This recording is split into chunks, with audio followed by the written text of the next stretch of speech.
औज़ुबिल्लाहिमिनश्शैतानिर्रजीम बिस्मिल्लाहिर्रहमानिर्रहीम। शुरू अल्लाह के नाम से जो बड़ा मेहरबान हायत रहने वाला। पाक है वो ज़ात जिसके कब्ज़े में ये पूरी कायनात है और कायनात का एक एक ज़र्रा उसके हुक्म की ताबेदारी करता है। तो प्यारे बच्चों, अल्लाह ताला आपको अपनी हिफ्ज़ व अमान में रखे और आप सदा खुश रहें।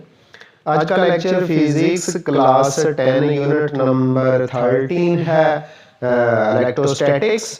और ये जो चैप्टर है इलेक्ट्रोस्टैटिक्स, इसके शॉर्ट क्वेश्चंस को दो हिस्सों में तकसीम करते हैं। आज के लेक्चर में पहला हिस्सा किया जाएगा, यानी पहले 15 शॉर्ट क्वेश्चंस किए जाएंगे। ये जो शॉर्ट क्वेश्चंस हैं, मुख्तसर सवालात हैं, ये उर्दू और इंग्लिश दोनों मीडियम के अंदर किए जाएंगे। इसलिए उर्दू वाले स्टूडेंट्स और इंग्लिश मीडियम वाले स्टूडेंट्स दोनों ने आखिर तक इस वीडियो लेक्चर के साथ जुड़े रहना है, ताकि आपके शॉर्ट क्वेश्चंस बहुत अच्छी तरह तैयार हो जाएं और आपके लिए पेपरों में फ़ायदा हो सके।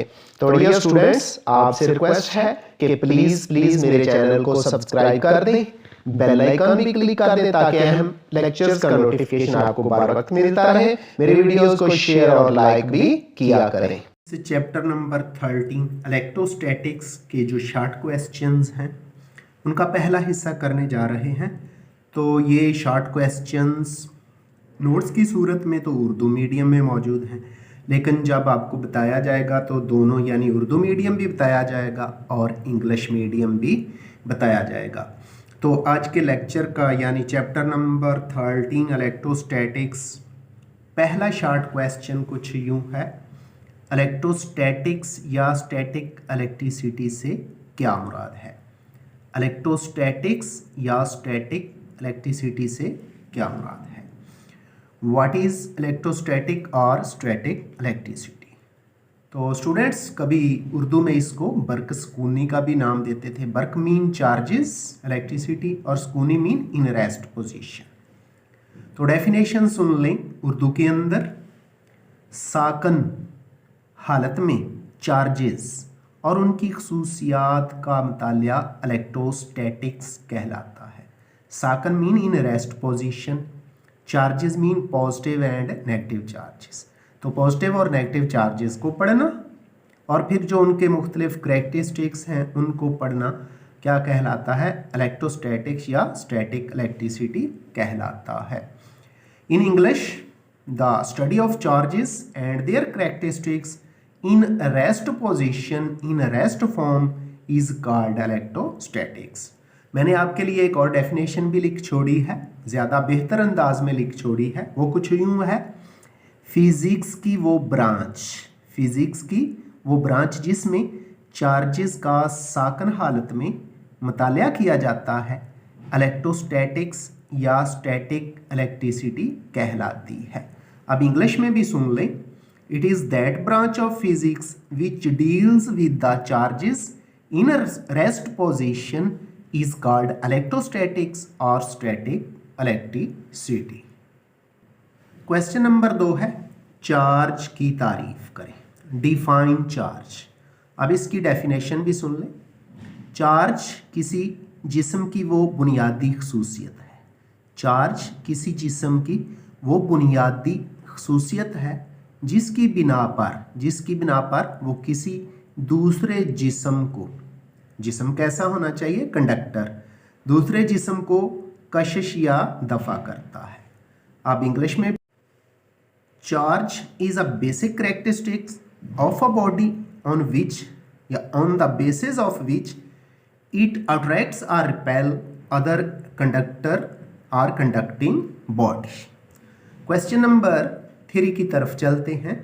वो कुछ यूँ लिखा हुआ है: चार्ज शुदा इजसाम की चंद एक खसूसियात लिखें। चार्ज शुदा इजसाम की चंद एक खसूसियात लिखें। Give some important characteristics of charged bodies. तो डियर स्टूडेंट्स, चार्ज्ड इजसाम यानी चार्ज शुदा बॉडी की चंद एक खसूसियात दर्ज झैल है। नंबर 1, यहाँ नंबर 2 लिख दिया गया है, ये नंबर 1 है। नंबर 1, चार्ज शुदा इजसाम एक दूसरे को कशिश या दफा करते हैं। नंबर 2, इजसाम पर रगड़ की वजह से, फ्रिक्शन की वजह से दो तरह का चार्ज पैदा होता है। मीन दो तरह का मतलब एक पॉजिटिव चार्ज और दूसरा नेगेटिव चार्ज। नंबर 3, एक जैसे चार्जेस एक दूसरे को दफा करते हैं। नंबर 4, मुखालिफ चार्जेस एक दूसरे को कशिश करते हैं। मुखालिफ चार्जेस एक दूसरे को कशिश करते हैं। 5वां करैक्टरिस्टिक्स है इजसाम की कशिश या दफा चार्ज की मौजूदगी को जाहिर करती है। Dear students, now in English, the charged bodies attract or repel each other. It is the first characteristic.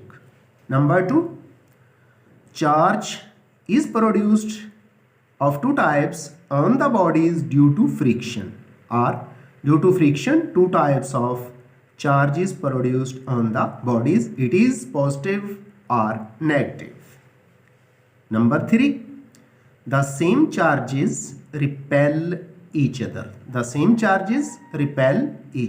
Number 4, opposite charges attract each other. Number 5, the force of attraction or repulsion shows that the body is charged. Question number 4 है electrostatic induction से क्या मुराद है। तो इसका जवाब सुन लें। Electrostatic mean force of attraction और रिपल्शन।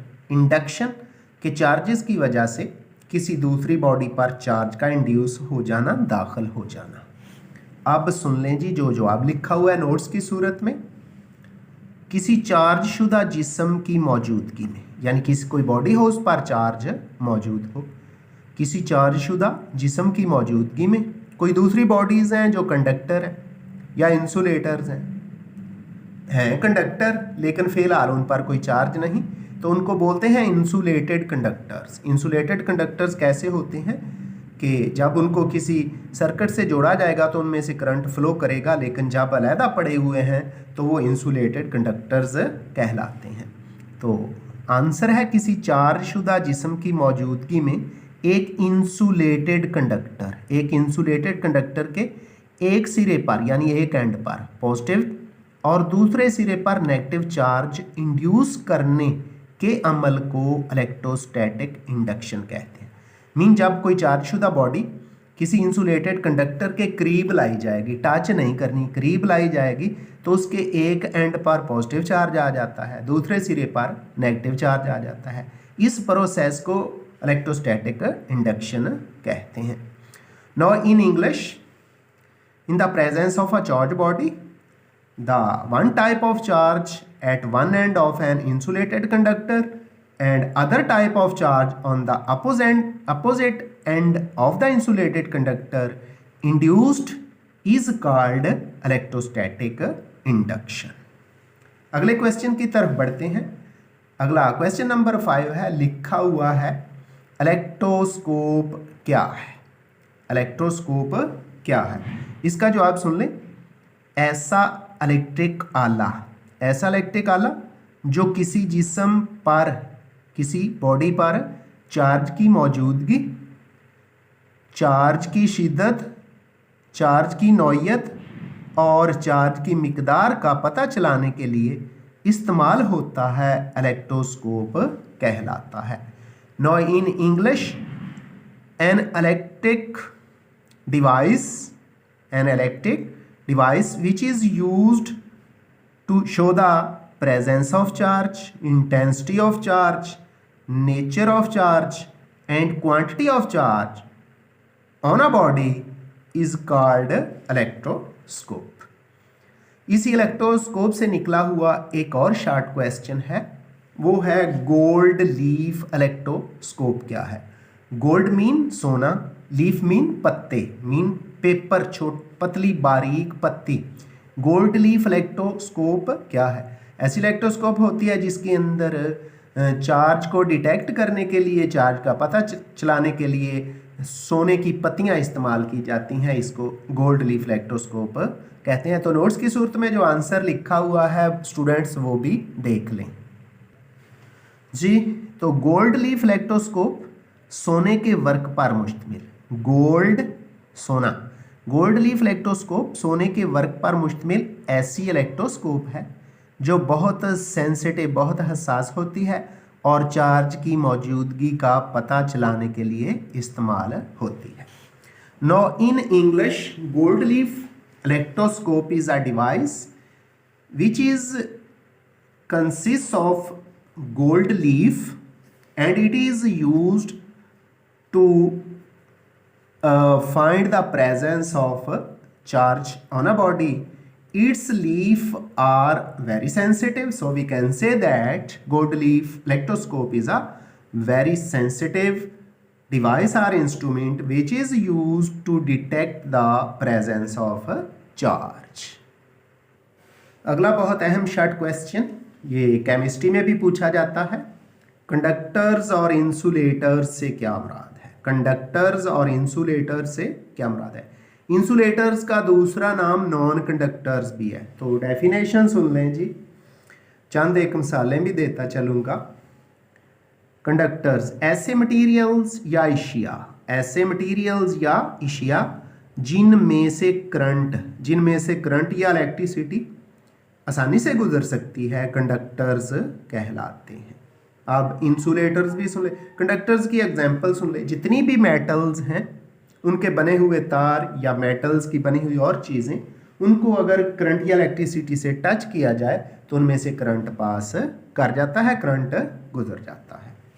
दूसरा है जी इंसुलेटर्स, ऐसे मटेरियल्स या इशिया जो अपने में से करंट को गुजरने नहीं देते, इंसुलेटर्स या नॉन कंडक्टर्स कहलाते हैं। मसलन लकड़ी है, वुड है, प्लास्टिक है, शीशा है, खुश्क लेदर है, इनमें से इलेक्ट्रिसिटी नहीं गुजर सकती, इसलिए ये नॉन कंडक्टर्स यानी इंसुलेटर्स होते हैं।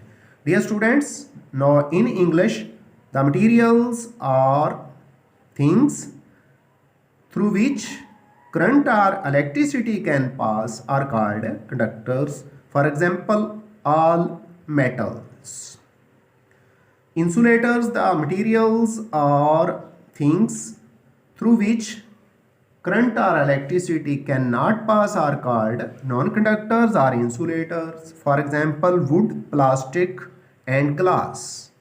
Now we come to the next question, that is question number 8. Question number 8 है, कोलम्ब का कानून लिखिए। यूं भी पूछा जाता है कोलम्ब का कानून क्या है। वेरी इंपॉर्टेंट, शॉर्ट के लिए भी और लॉन्ग के लिए। तो स्टूडेंट्स, कोलम्ब का कानून इस्तेमाल होता है फॉर पॉइंट चार्जेस और जब चार्जेस इन रेस्ट पोजीशन में हों। तो इसको यूं डिफाइन करते हैं, कोलम्ब के कानून के मुताबिक, according to Coulomb's law, coulomb के कानून के मुताबिक दो चार्ज शुदा बॉडीज के दरमियान कशिश या दफ़ा की फोर्स पाई जाती है। कशिश मीन खींचने वाली फोर्स और दफ़ा मीन धक्का लगाने वाली फोर्स पाई जाती है।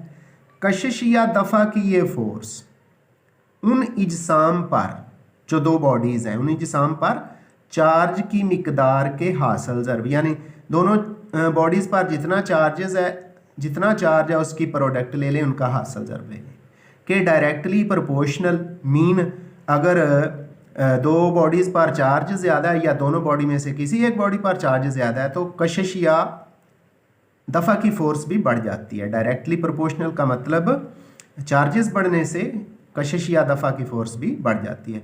और उनके दरमियान बाहमी फासला, यानी उन दोनों चार्जेस के दरमियान जो फासला होता है के मरबा के इन्वर्सली प्रोपोर्शनल होती है। मीन दोनों चार्जेस के दरमियान जब फासला बढ़ेगा ना तो फिर अट्रैक्शन या रिपल्शन की फोर्स कम होती चली जाएगी। फिर सुन ले, कोलम्ब के कानून के मुताबिक जो दो चार्जशुदा इजसाम के दरमियान कशिश या दफ़ा की फोर्स पाई जाती है।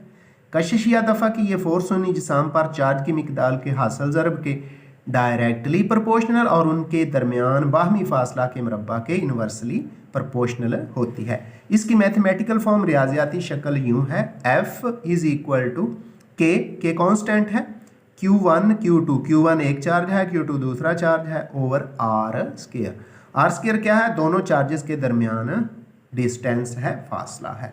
No in English, according to Coulomb's law, the two charges attract or repel each other with a force which is directly proportional to the product of the charges and is inversely proportional to the square of the distance between these two charges. Its mathematical form is given as F is equal to K Q1 Q2 over R square. Short question number 9, ये भी 8वें short question से ही जुड़ा हुआ है। Point charges से क्या मुराद है? पॉइंट चार्जेस से क्या मुराद है? What are point charges? अगर चार्ज जिसाम की जिसामत उनके दरमियानी फासला के मुकाबले में इंतहाई कम हो तो ऐसे चार्ज्ड इजसाम को पॉइंट चार्जेस कहते हैं। कोलम के कानून का इतलाक सिर्फ पॉइंट चार्जेस पर होता है।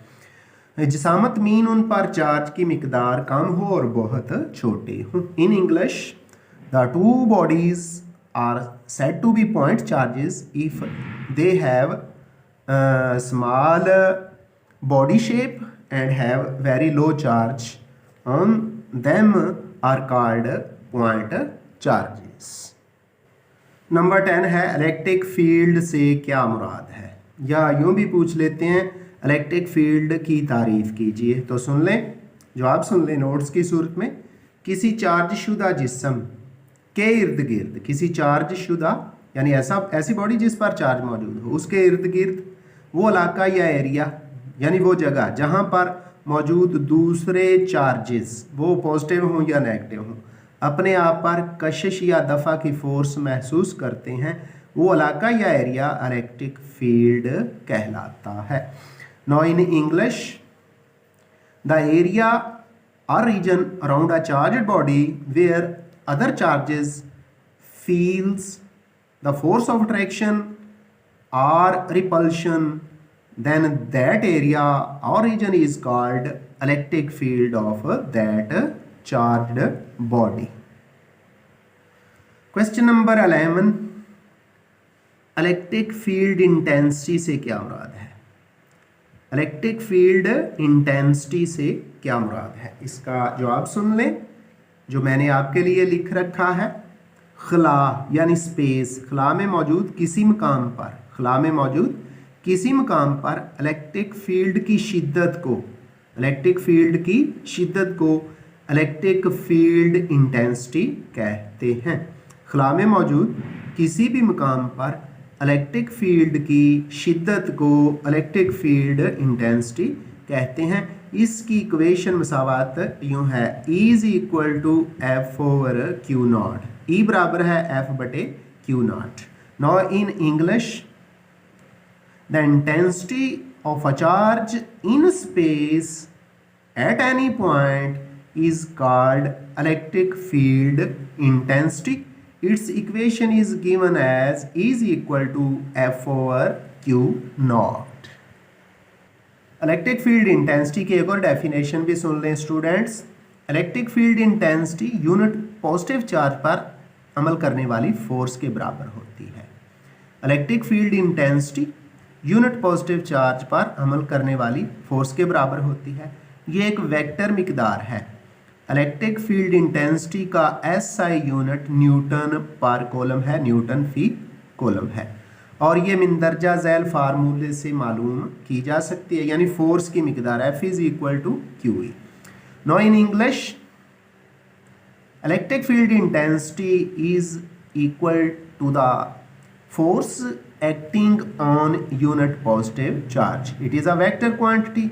The unit of electric field intensity is Newton per coulomb and its mathematical form is F is equal to QE.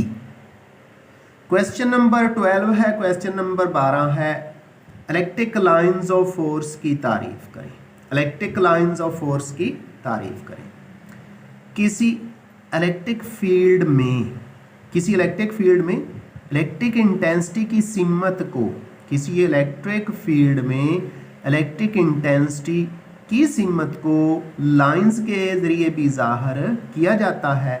Lines के ज़रिए भी ज़ाहिर किया जाता है। इन लाइंस को इलेक्ट्रिक लाइंस ऑफ फोर्स कहते हैं। डियर स्टूडेंट्स, ये लाइंस हमेशा पॉजिटिव से नेगेटिव यानी पॉजिटिव चार्ज से नेगेटिव चार्ज की तरफ चलती हैं। Now in English, in an electric field the direction of the electric intensity is represented by the electric lines.